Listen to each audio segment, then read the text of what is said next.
This is TVM. TVM delivers breaking stories, global headlines, and the moments that matter. From exciting sports action to exclusive local events, we keep you connected. Celebrate our culture, people, and voices with powerful documentaries and inspiring stories. Experience premium entertainment, from trending music to urban lifestyle and beyond. Grow your spirit with life-changing messages and uplifting perspectives. Lead the way with bold conversations, fresh ideas, and thought-provoking shows. Wherever you are, whenever you want, watch TVM on all your devices. TVM.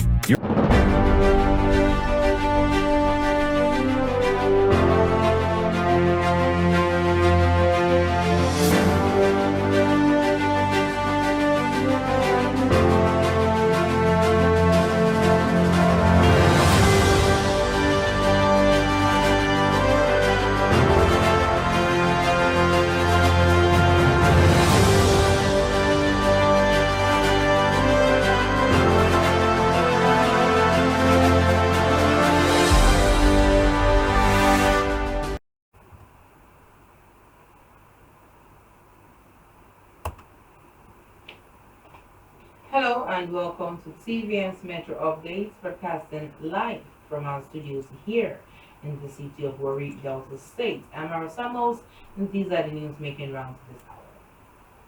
The former Deputy Senate President, Ovie Omoagege, has announced his resignation from the All Progressive Congress, APC. The former Delta Central lawmaker says he will not remain a sitting duck in a party where he believes he can no longer effectively pursue his political vision.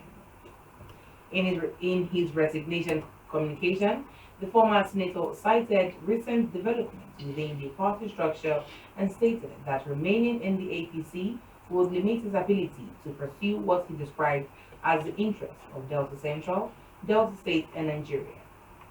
His resignation follows weeks of political activity and reports of disagreements surrounding party structures and candidate positioning within Delta politics.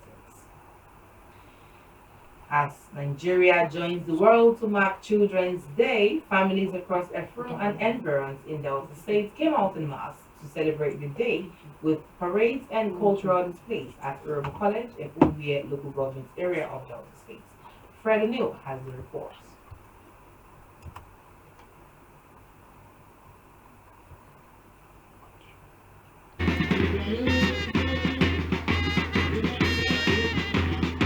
It is Children's Day celebration here at Urobo College.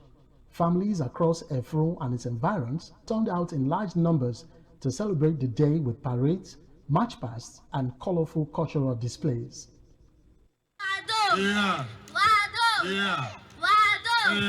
For the organizers, the event is a vital opportunity to celebrate children and also encourage out-of-school children to return to the classroom.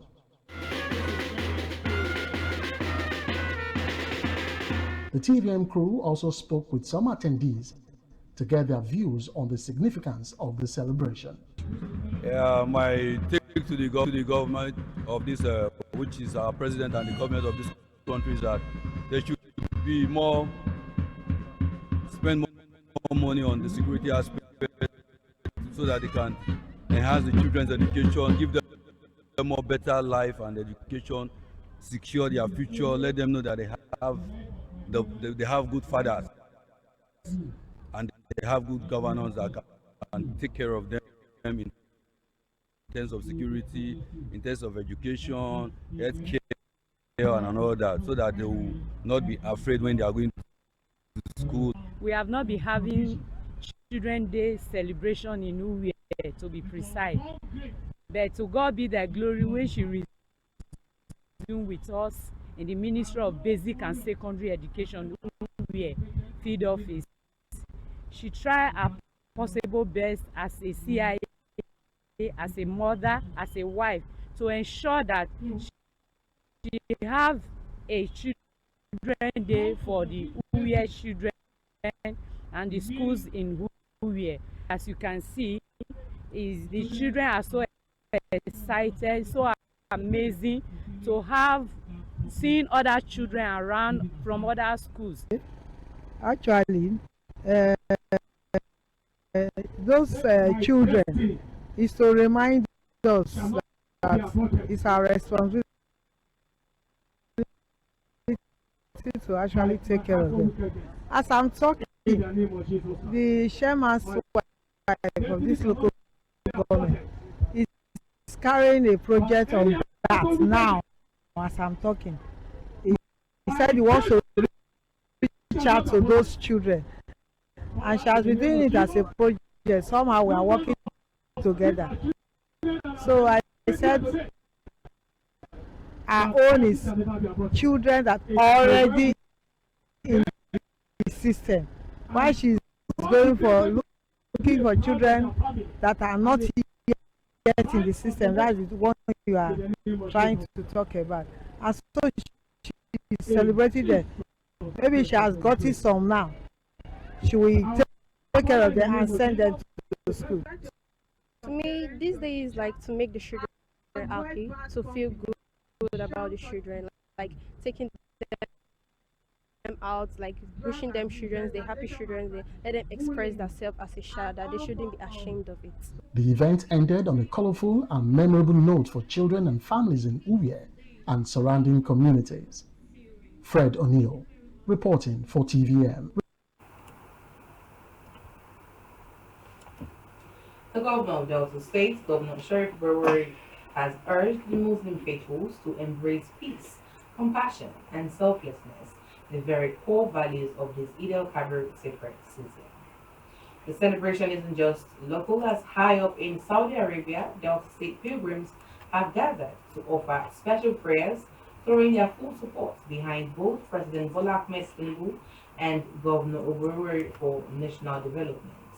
In a statement through his chief press secretary, Sir Faisal Ahmad, the governor reminded everyone that sacrifice, compassion, selflessness, and unity, which the Eid al-Kabir celebration symbolizes, are what Nigeria needs right now.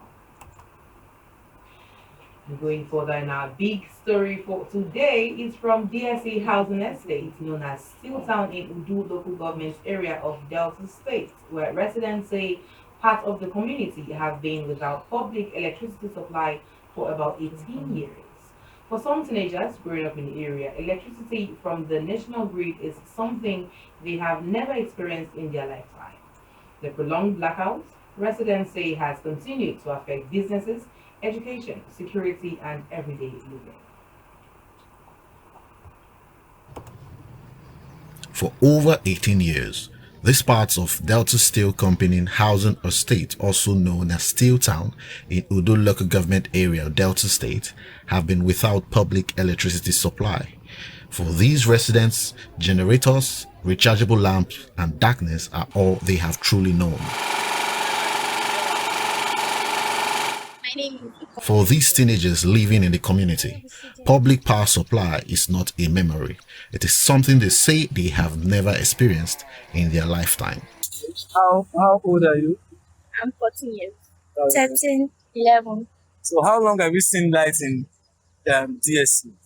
Since I was born, I've not seen light in DSC. Wow, and you? Since I was born, I've never seen light. Since I was born, I've never seen light. Do you like to see light in DSC? Yes, sir. So what are the challenges you've been facing without electricity so far? No water pump, no light to iron our uniform, no water to wash our clothes, What about reading? no light to read. For many residents, the frustrations of prolonged blackouts has affected education, businesses, security, and daily survival within the estate. They would go 16 years for this time to not get light. But this year, we not get light. We dey suffer for light. We dey say make government make they come help us with the light. Now light na be light. Light na everything. They know they pay our husband. Our husband na pensioner. We not go see light take stay. We not go see light take sleep. Heat dey worry us. Nothing dey work for this DSC because of light. All the old pole don fall. All the old transformer. You don't put after. The electricity problem is just so much. I know the money I spend on fuel, generator maintenance and all that, it's really, really expensive. And I would appreciate if the government can just do something about this light issue. And they say I get back. And at this year, we dey no lights, nothing. So business is not a move. So they buy block every day, 2,000. I know they do tailoring for many years now for this DSC. And I get industrial machine. Because of light, we know if they use them. 4 boys when I get, now darkness I think body for DSC. Government, I bet na help us. Now so far we dey suffer. We not own NEPA anything. When na PSD, I think whatever, we not own anything. They should install our light. Tano Bruno, chairman of the DSC Steel Town Vigilante Security, says the absence of stable electricity has also created security concerns in parts of the community. The issue of light is an issue that is affecting our security operation. As you can see, most of the crime here take place within 7 and above. Once it is 7, the entire area is dark. And if we have gotten something like light or street light, these criminals will not be able to be in either. Responding to the concerns, the chairman of Udo Local Government Council, Olorogun Honorable Vincent Oyibode, says the electricity challenge is connected to the vandalization of the DSC substation under the watch of the Steel Town community. They have been out of the national grid for over, there's been power outage for over 10 years. So when I pay visits, some issues were identified. The transformer, not just the small transformer, the major power transformer that distributes the power there was vandalized. So it's out of use. Other cables are also vandalized.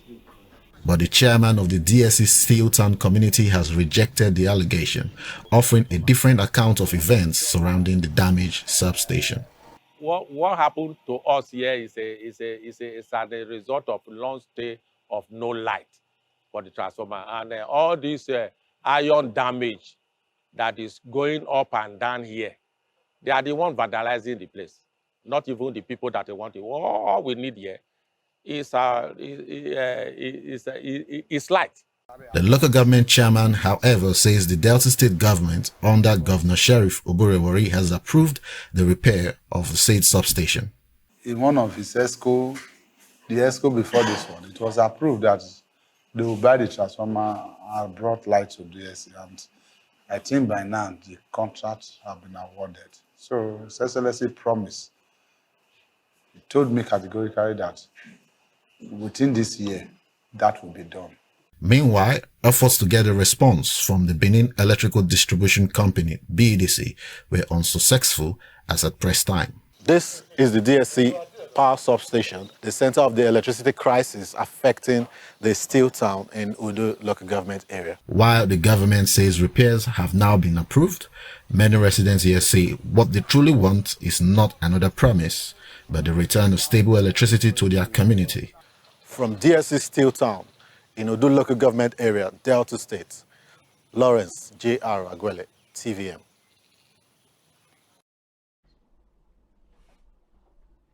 Police operatives have smashed a notorious drug ring in Sapele, arresting 2 suspected traffickers and recovering a massive haul of illegal substances. The suspects, identified as a 40-year-old Oyedikachi and a 36-year-old Edna Karaki, were cornered during a tactical raid at a hideout in the Amukbe area of Sapele. Command spokesperson Bright Idafe confirmed that the operation was executed on May 22nd by the Violent Crime Response Unit, acting on sharp, credible intelligence. The suspects are currently in custody as police continues to turn up the heat on drug cartels across the states.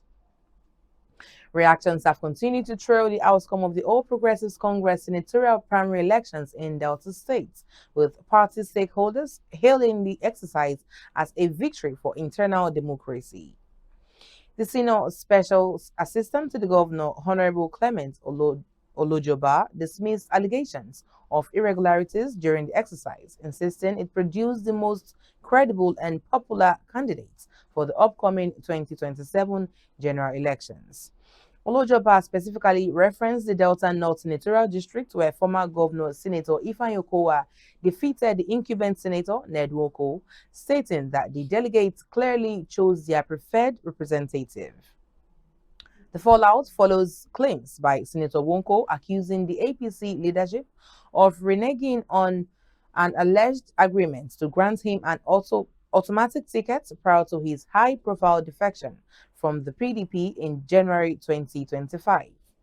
Reacting to the development, Olojoba, who also serves as the President General of the Forum of Ex-Councillors in Delta State, labeled the demand for an automatic ticket as a lazy approach to politics. He urged politicians to focus on grassroots empowerment and consistent constituent engagement rather than relying on party privileges, maintaining that the most popular candidate won the primary election fairly. Still in Delta State news, the Federal High Court sitting in Asaba has granted bail to prominent Delta State-based human rights activist and social commentator Victor Ojei, widely known as Wong Box Nigeria. Ojei was arraigned by the Nigeria Police Force on charges bordering on alleged cyber stalking and defamation. The legal battle stems from a March 2026 publication on his Facebook platform where he allegedly accused the Obi of Ogwachuku Kingdom, His Royal Majesty Ifechukwude Anenshi Okonjo II, of unlawfully selling land designated for a state government youth agricultural empowerment program. The presiding judge, Justice Felicia Olubanjo, admitted the activist to bail in a sum of 2 million naira with one reliable surety in like sum. Furthermore, Olubanjo issued a stern warning to the defendants and his allies against conducting social media trials, stating that the court will not tolerate online commentary or publications capable of prejudicing the ongoing judicial proceedings. Defense counsel gave a formal undertaking to ensure compliance as the court adjourned the matter for the commencement of full trial. Still on news from Delta State, the African Action Congress AAC Delta State chapter has successfully conducted its primary elections in Asaba, with Honorable Isaac S. Hoare emerging unopposed as the party's governorship flag bearer for the 2027 general elections. This exercise, which took place at the party's state secretariat, was described by party administrators and independent observers as peaceful, orderly, and transparent. Following his declaration as winner, the newly minted governorship candidate, Isaac S. Hoare, alongside other legislative flag bearers, described their emergence as the dawn of a new era aimed at delivering progressive governance to the people of Delta State. Maxwell urged all members to rally firmly behind the newly elected candidates and intensify ongoing grassroots mobilization efforts to significantly strengthen the party's structure across all 25 local government areas ahead of the general election cycle. And now we'll move over to our sister state, Edo State, where the governor of Edo State, Senator Monday Okpebholo, has extended his warm congratulations to the Muslim community in the state and across Nigeria on the occasion of this year's Eid al-Adha celebration. In an official message released from Government House in Benin City, Governor Okpebholo urged the Muslim faithful to continuously uphold the core virtues of sacrifice, obedience, love, and peaceful coexistence as exemplified by Prophet Ibrahim. The governor emphasized that the festive period should serve as a significant moment for reflection, devotion, and a renewed commitment to the unity and development of Edo State. While wishing the entire Ummah a peaceful and joyous celebration, the governor further implored Edo residents to show kindness to the less privileged and strengthen the bonds of brotherhood irrespective of religious or ethnic differences to build a safer and more prosperous state. The Nigerian Railway Corporation has announced the temporary suspension of operations on the Warri-Itakpe train service with immediate effect. The corporation's management said the strategic halt follows strict technical advice from internal engineers regarding pressing operational exigencies along the corridor. The unexpected suspension comes as a major blow to hundreds of passengers who had already finalized travel arrangements along the regional routes for the upcoming Eid al-Adha festivities. The NRC management expressed deep regret over the severe logistical inconveniences caused to commuters and assured the public that a definitive resumption date would be announced before the end of the week. President Bola Ahmed Tinubu has called on Nigerians to embrace the core lessons of Eid al-Kabir by fostering mutual love, deepening tolerance, and shunning ethnic divisions. The president made the call at the early hours of today after joining hundreds of Muslim faithful to observe the congregational Eid prayers at Jordan Barracks prayer ground on Lagos Island. All right, the Lagos State government has empowered over 1,000 young creatives and cultural entrepreneurs through its flagship Skill Up Lagos initiative. The special advisor to the governor on tourism, arts and culture, Idris Eregbe, made the disclosure during the 2026 ministerial press briefing at the secretariat in Alausa, Ikeja. Eregbe explained that over the past 24 months, the structured intervention has provided critical skills training, global visibility, and sustainable livelihood pathways for upcoming artists, performers, and designers to drive domestic economic growth. We'll take a quick break now. When we return, we have more stories. Metro Updates continues. Please stay with us. Welcome to DERSAG Engineering and Services Limited. We hold several specialized permits with the Department of Petroleum Resources, are accredited with service and product codes by NIPEX, certified by Dun & Bradstreet, and proudly ISO 9001:2015 certified. Our areas of expertise cut across critical sectors, including manpower sourcing and supply, engineering services, construction and fabrication works, specialized procurement and supply, operations and maintenance services, and integrated marine services, delivering supply boats, crew boats, tugboats, barges, houseboats, and speed boats. At DERSAG Engineering, we are committed to quality, safety, and timely delivery, ensuring that every project meets and exceeds expectations. DERSAG Engineering and Services Limited, your trusted partner in delivering world-class engineering and energy solutions.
Welcome back. The United States Secretary of State, Marco Rubio, has disclosed that a preliminary ceasefire agreement with Iran remains possible within days, despite a fresh round of American military strikes temporarily threatening the fragile diplomatic momentum.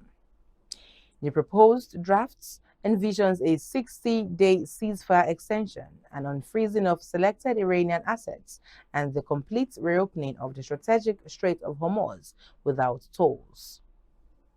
The diplomatic progress unfolds against a volatile military backup as defense officials in Washington confirmed new combat sorties targeting strategic assets inside Iranian territory. Secretary Rubio emphasized that President Donald Trump is determined to secure a good deal or no deal with the U.S., demanding rigorous demining verifications and long-term limits on Tehran's nuclear enrichment capacity. Meanwhile, regional diplomats in Doha lowered immediate expectations, noting that the sovereignty of the Hormuz shipping corridor and the redistribution of highly enriched uranium stockpiles remain severe stumbling blocks that could stall a final sign-off. Millions of citizens across Iran have begun reconnecting to the global digital space following the restoration of nationwide internet access after a record 88-day blackout. The total digital isolation, widely described by international digital rights organizations as the world's longest continuous nationwide internet shutdown, was imposed by state authorities amid escalating military tensions with the United States and Israel. The sudden recovery of several encrypted networks, including Telegram, Instagram, and X, prompted an outpouring of emotional public relief and transitional updates from citizens suddenly cut off from internationally based families and educational applications. Industry analysts know that while commercial sectors and civilian networks are recovering, stringent firewall filters remain active as government faction debates the permanent geopolitical footprint of international data streams. The World Health Organization, WHO, has issued an urgent call for an immediate humanitarian ceasefire in the eastern region of the Democratic Republic of Congo to contain a severe surge in lethal Ebola cases. Health officials warned that recent escalations in armed conflicts among local militia factions have effectively blocked critical medical response teams from re-entering volatile transmission hotspots. The WHO has implored regional power brokers and military commanders to instantly cooperate on the establishment of compassionate medical corridors to prevent a catastrophic regional health crisis from spilling over national borders. The United Nations Conference on Trade and Development has declared the global transition to renewable energy will require a staggering investment of over $1 trillion annually by the year 2030. In its latest comprehensive climate finance strategy report, the UN agency warned that current investment flows into green technology are woefully insufficient, particularly within developing economies. UNCTAD strongly urged multilateral lenders and private equity capital to expedite fiscal mobilization reforms to prevent a permanent failure of global net zero carbon emission targets. UNCTAD is calling for a drastic realignment of substantial global capital, advocating for the reallocation of massive governance capital currently tied up in fossil fuel subsidies to de-risk private sector initiatives. South African music sensation Tyler has made history at the 52nd American Music Award in Las Vegas, securing 2 major trophies at the prestigious Global Fan-Voted Gala. The 24-year-old vocalist clinched the highly coveted Best Afrobeat title, triumphing over Nigerian megastars and sector pillars including Burna Boy, Wizkid, and Rema. The record-breaking win establishes the Johannesburg-born singer as the only African artist to secure a winning spot during this year's star-studded ceremony at the MGM Grand Garden Arena. Tyler entered the ninth with 4 historic nominations, cementing her as the most nominated African act in the long reputation of the AMAS. Beyond the main general prize, she capped her magnificent night by securing the Social Song of the Year award for her seismic commercial hit titled Chanel, which has amassed over 320 million streams on Spotify since its late 2025 release. The Amapiano-infused pop star, who previously won a historic Grammy Award with her viral single Water, confirmed backstage that she is actively preparing to release her highly anticipated second studio album this July. And onto the world of sports, the Super Eagles of Nigeria have soared into a final of the Unity Cup after a dominant 2-0 victory over Zimbabwe in London. Forward, Femi Aziz emerged as the undisputed hero of the night, delivering a brilliant masterclass in front of the goal.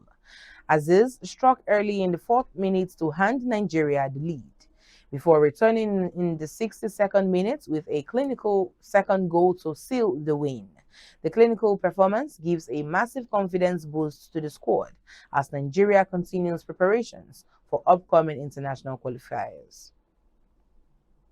And lastly on sports, the Red Bull Arena in Leipzig, Germany is the center of the footballing world as English side Crystal Palace square off against Spanish challengers Rayo Vallecano in the highly anticipated UEFA Conference League final. This is going to be a monumental night for both clubs, as neither side has ever lifted a major continental trophy. Palace, led by Oliver Glasner, are hunting for their second major piece of silverware in club history. Meanwhile, Rayo Vallecano are stepping onto their first ever European final stage, aiming to shock the English Premier League giants. And with that, we wrap up the Metro Update. You can watch us on the go via TVM's app, accessible on Android Play Store. Follow, like, and share. And follow us on all our social media platforms and digital platforms. I am Mara Samuels. Thank you for watching, and do have a lovely day. Bye-bye.